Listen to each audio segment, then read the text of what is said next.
ओम शांति। 10 सितंबर 2023 अव्यक्त बाप दादा के महावाक्य। ओरिजिनल डेट 4 दिसंबर 1995। यथार्थ निश्चय के फाउंडेशन द्वारा संपूर्ण पवित्रता को धारण करो। आज बाप दादा देश विदेश चारों ओर के नए नए बच्चों को देख रहे थे। चाहे मधुबन में साकार रूप में आए हैं, चाहे आकार रूप में अपने अपने सेवा स्थान में आए हुए हैं, तो नए नयों को देख बाप दादा सभी के निश्चय को देख रहे थे, क्योंकि निश्चय इस ब्राह्मण जीवन के संपन्नता का फाउंडेशन है, और फाउंडेशन मजबूत है तो सहज और तीव्र गति से संपूर्णता तक पहुंचना निश्चित है। तो बाप दादा देख रहे थे कि निश्चय भी भिन्न भिन्न प्रकार का है।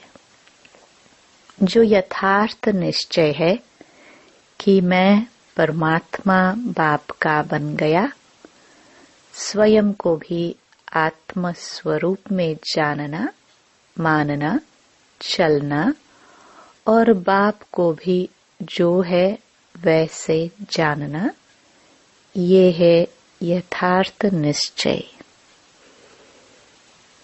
दूसरा निश्चय है योग द्वारा थोड़े समय के लिए अशांति से शांति का अनुभव करते हैं और स्थान का शक्तिशाली शांत वायुमंडल आकर्षित करता है। वह ब्राह्मण परिवार ब्राह्मण आत्माओं का आत्मिक प्यार और पवित्रता की जीवन का प्रभाव पड़ता है। कंपनी अच्छी लगती है। दुनिया के वायुमंडल के कॉन्ट्रास्ट में ये संग अच्छा लगता है। ज्ञान भी अच्छा, परिवार भी अच्छा, वायुमंडल भी अच्छा। तो वो अच्छा लगना उस फाउंडेशन के आधार पर चलते रहते हैं। ये है दूसरा नंबर। पहला नंबर सुनाया यथार्थ निश्चय, और दूसरा नंबर अच्छा लगता है, और तीसरा नंबर दुनिया के संबंधियों के दुखमय वातावरण से बचकर जितना समय भी सेवा केंद्र पर आते हैं, उतना समय दुख से किनारा होकर शांति का अनुभव करते हैं। ज्ञान की गुह्यता में नहीं जाएंगे, लेकिन शांति की प्राप्ति के कारण कभी आते हैं और कभी नहीं भी आते हैं। लेकिन यथार्थ निश्चय बुद्धि विजयी होते हैं, और देखा जाता है कि जब शुरू शुरू में आते हैं तो अशांति से तंग होते हैं, शांति के इच्छुक होते हैं। तो जैसे प्यासे को एक बूंद भी अगर पानी की मिल जाए तो वो बहुत बड़ी बात अनुभव करता है। तो अप्राप्ति से प्राप्ति होती है। परिवार में, ज्ञान में, योग में, वायुमंडल में अंतर दिखाई देता है। तो पहला समय बहुत अच्छे उमंग उत्साह से चलते हैं, बहुत नशा रहता है, खुशी भी होती है। लेकिन अगर पहले नंबर के यथार्थ निश्चय का फाउंडेशन पक्का नहीं है, दूसरे व तीसरे नंबर का निश्चय है, तो धीरे धीरे जो शुरू की खुशी शुरू का जोश है उसमें फर्क आ जाता है। इस सीजन में नए नए बहुत आए हैं और चांस भी मिला है, यह भी बहुत अच्छा है। बाप दादा को भी नए नए बच्चों को देख खुशी होती है कि ये फिर से अपने परिवार में पहुंच गए। लेकिन ये चेक करो कि निश्चय का फाउंडेशन पक्का है। हमारा निश्चय नंबर 1 है व नंबर 2 है। अगर नंबर 1 निश्चय है तो चलते चलते मुख्य पवित्रता धारण करने में मुश्किल नहीं लगेगा।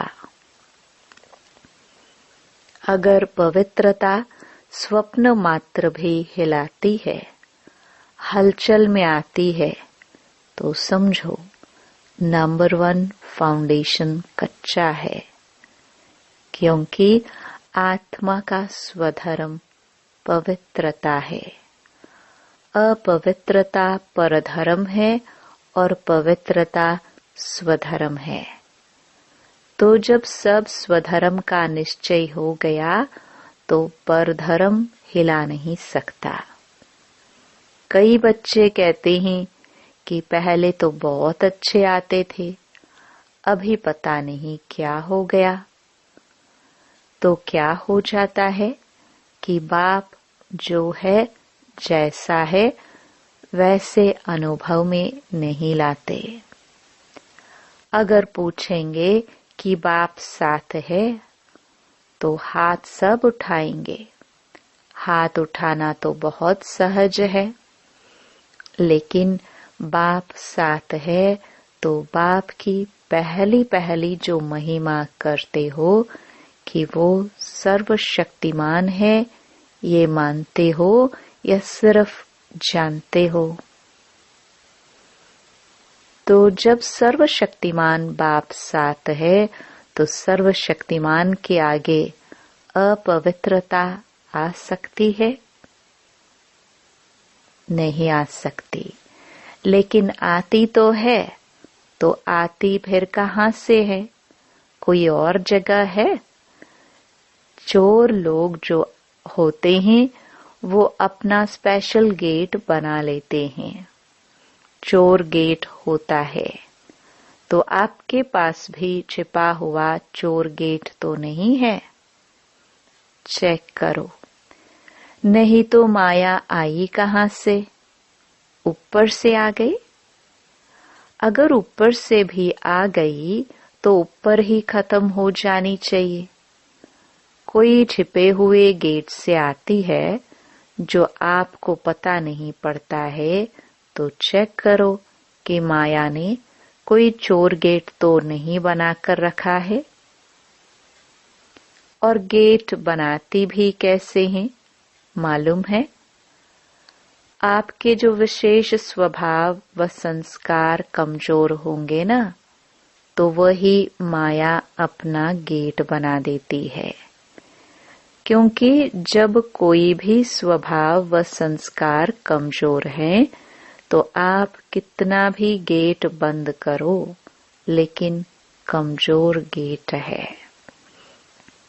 तो माया तो जानी जाननहार है, उसको पता पड़ जाता है कि ये गेट कमजोर है, इससे रास्ता मिल सकता है, तो मिलता भी है।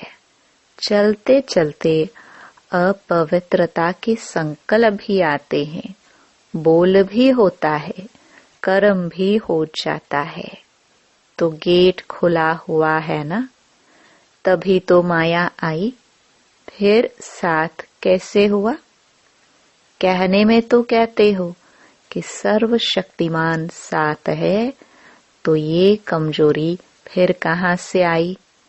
कमजोरी रह सकती है? नहीं ना। तो क्यों रह जाती है? चाहे पवित्रता में कोई भी विकार हो, मानो लोभ है। लोभ सिर्फ खाने पीने का नहीं होता। कई समझते हैं हमारे में पहनने, खाने या रहने का ऐसा कोई आकर्षण नहीं है। जो मिलता है, जो बनता है, उसमें चलते हैं। लेकिन जैसे आगे बढ़ते हैं तो माया लोभ भी रॉयल और सूक्ष्म रूप में लाती है। वो रॉयल लोभ क्या है? चाहे स्टूडेंट हो, चाहे टीचर हो, माया दोनों में रॉयल लोभ लाने का फुल पुरुषार्थ करती है।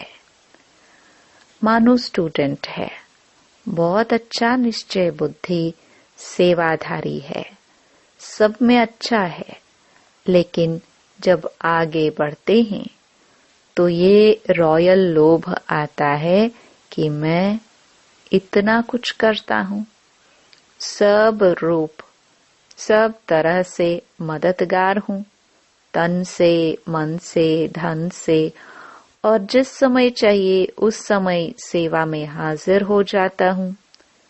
फिर भी मेरा नाम कभी भी टीचर वर्णन नहीं करती कि ये जिज्ञासु बहुत अच्छा है। अगर मानो ये भी नहीं आवे तो फिर दूसरा रूप क्या होता है? अच्छा, नाम ले भी लिया तो नाम सुनते सुनते मैं ही हूँ, मैं ही करता हूँ, मैं ही कर सकता हूँ, वो अभिमान के रूप में आ जाएगा। या बहुत काम करके आए और किसी ने आपको पूछा भी नहीं, एक गिलास पानी भी नहीं पिलाया, देखा ही नहीं, अपने आराम में या अपने काम में बिजी रहे, तो ये भी आता है कि करो भी और पूछे भी कोई नहीं। तो करना ही क्या है? करना या ना करना एक ही बात है। पूछने वाला तो कोई है नहीं।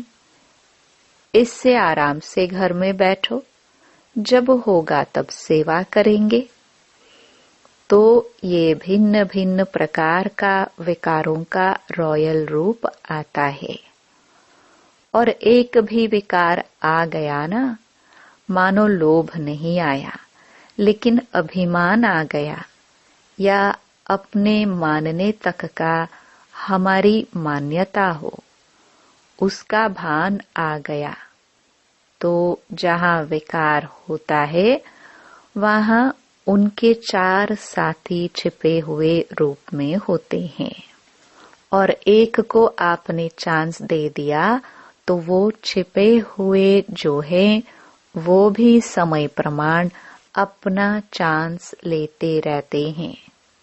फिर कहते हैं कि पहले जैसा नशा अभी नहीं है, पहले बहुत अच्छा था, पहले अवस्था बड़ी अच्छी थी, अभी पता नहीं क्या हो गया है। माया चोर गेट से आ गई, ये है पता, ये नहीं कहो पता नहीं।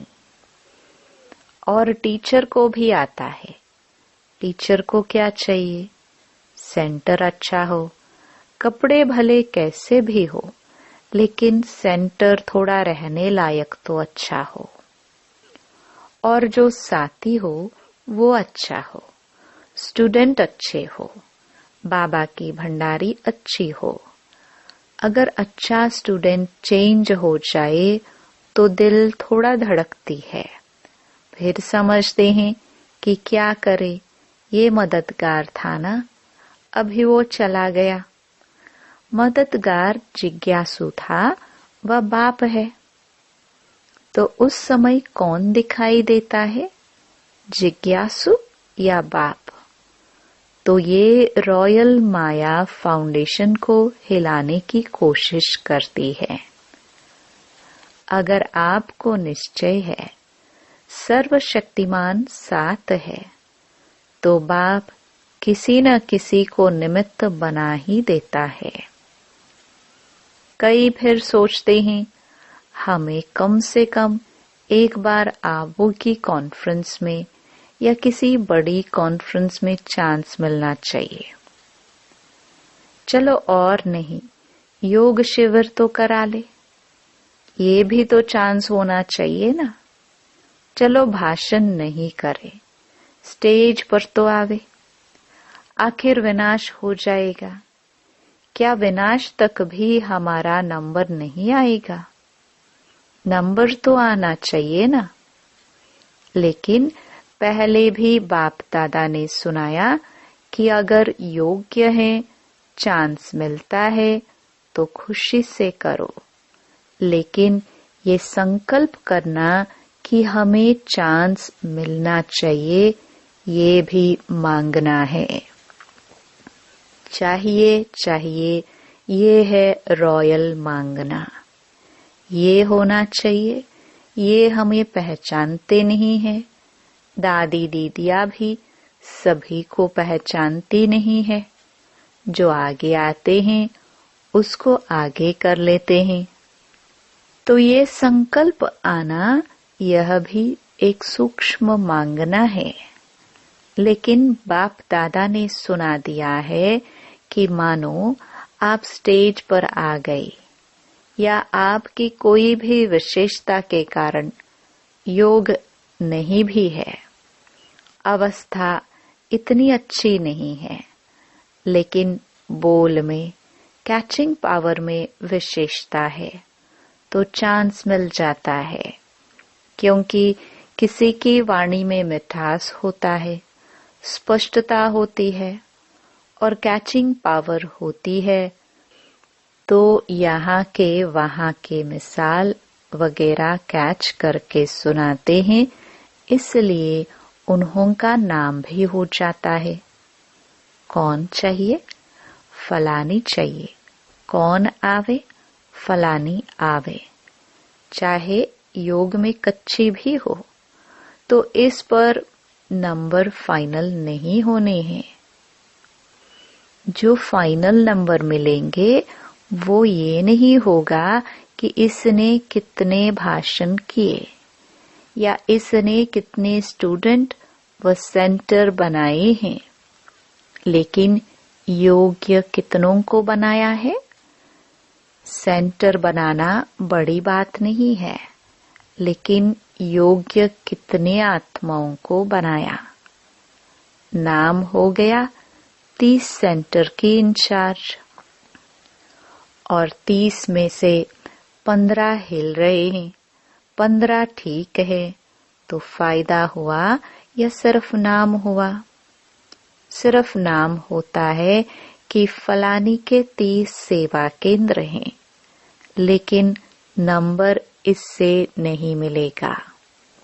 फाइनल नंबर जितनों को सुख दिया, जितना स्वयं शक्तिशाली रहे, उसी प्रमाण मिलेंगे। इसलिए ये भी चाहिए चाहिए खत्म कर दो, नहीं तो योग नहीं लगेगा। रोज यही देखते रहेंगे कि फलानी जगह प्रोग्राम हुआ, मेरे को फिर भी नहीं बुलाया। अभी परसों यहाँ हुआ, कल वहाँ हुआ, आज यहाँ हुआ, तो योग लगेगा या गिनती होती रहेगी?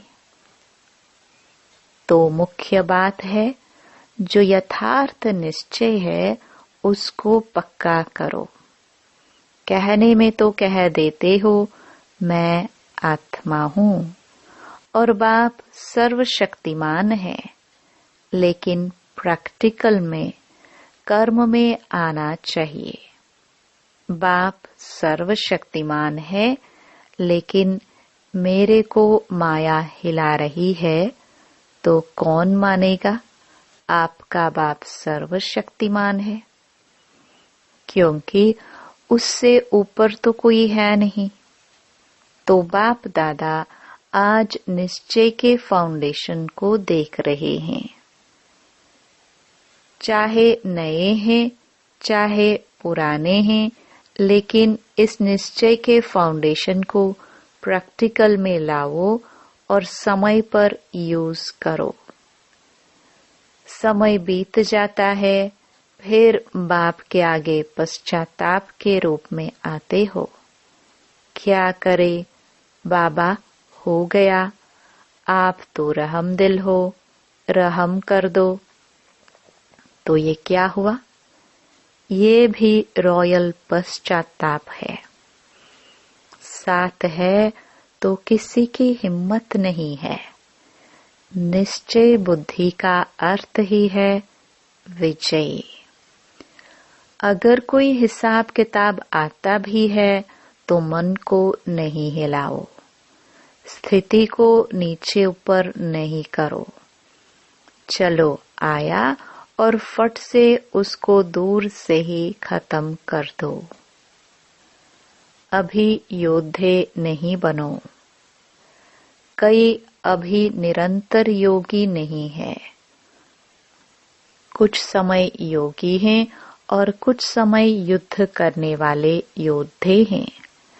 लेकिन अपने को कहलाते क्या हो? योद्धे कि योगी? कहलाते तो सहज योगी हो। तो नए जो भी आए हैं उनको बाप दादा फिर से भाग्य प्राप्त करने की मुबारक देते हैं। लेकिन मुबारक के साथ ये चेक भी करना कि फाउंडेशन नंबर 1 है या नंबर 2 का है। कई कहते हैं ज्ञान योग बहुत अच्छा लगता है। अच्छा है, वो तो ठीक है, लेकिन कर्म में लाते हो। ज्ञान माना आत्मा परमात्मा ड्रामा, ये कहना नहीं। ज्ञान का अर्थ है समझ। समझदार जैसा समय होता है वैसे समझदारी से सदा सफल होता है। कभी भी देखो, जीवन में दुख आते हैं तो क्या सोचते हो? पता नहीं मुझे यह क्यों नहीं समझ में आया, यही कहेंगे। तो समझदार हो, ज्ञानी हो? बोलो हाँ या ना। हाँ जी। हाँ तो बहुत अच्छे बोलते हैं। समझदार की निशानी है कभी धोखा नहीं खाना। ये है ज्ञान की निशानी और योगी की निशानी। सदा क्लीन और क्लियर बुद्धि। क्लीन भी हो और क्लियर भी हो। योगी कभी नहीं कहेगा पता नहीं पता नहीं। उनकी बुद्धि सदा ही क्लियर है। और धारणा स्वरूप की निशानी है सदा स्वयं भी डबल लाइट।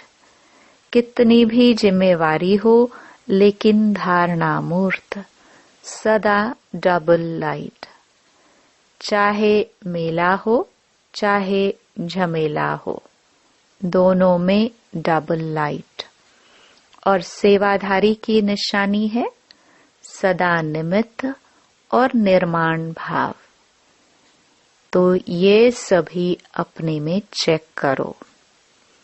कहने में तो सभी कहते हो ना कि चारों ही सब्जेक्ट में गॉडली स्टूडेंट हैं, तो निशानी दिखाई देनी चाहिए। तो नए नए क्या करेंगे? अपने निश्चय को और पक्का करना। नहीं तो फिर क्या होता है, 2 साल चलेंगे, 3 साल चलेंगे, फिर वापस पुरानी दुनिया में चले जाएंगे।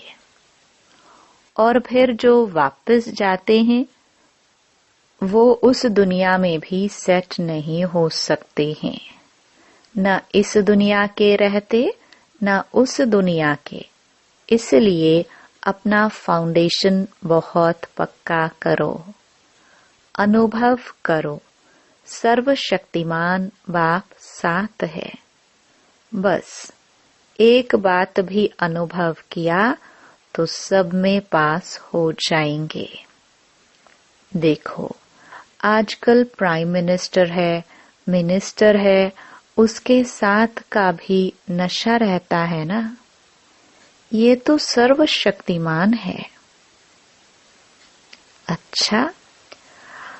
अच्छा, चारों ओर के सदा श्रेष्ठ भाग्यवान भाग्य विधाता को अपना बनाने वाले ऐसी श्रेष्ठ आत्माओं को सदा बाप दादा की श्रीमत को सुना और किया।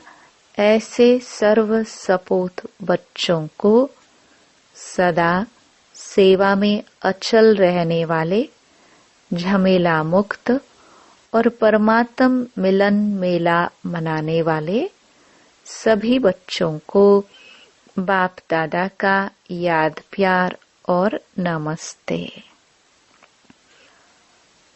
अच्छा, डबल विदेशियों को डबल नशा है ना। डबल विदेशी अर्थात डबल लाइट, डबल नशा और डबल बाप दादा और परिवार के प्यारे। समझा? वरदान। अपनेपन के अधिकार की अनुभूति द्वारा अधीनता को समाप्त करने वाले सर्व अधिकारी भव। बाप को अपना बनाना अर्थात अपना अधिकार अनुभव होना। जहाँ अधिकार है वहाँ न तो स्वयं के प्रति अधीनता है, न संबंध संपर्क में आने की अधीनता है, न प्रकृति और परिस्थितियों में आने की अधीनता है। जब इन सब प्रकारों की अधीनता समाप्त हो जाती है तब सर्व अधिकारी बन जाते। जिन्होंने भी बाप को जाना और जानकर अपना बनाया वही महान है और अधिकारी है। स्लोगन। अपने संस्कार व गुणों को सर्व के साथ मिलाकर चलना, यही विशेष आत्माओं की विशेषता है। ओम शांति।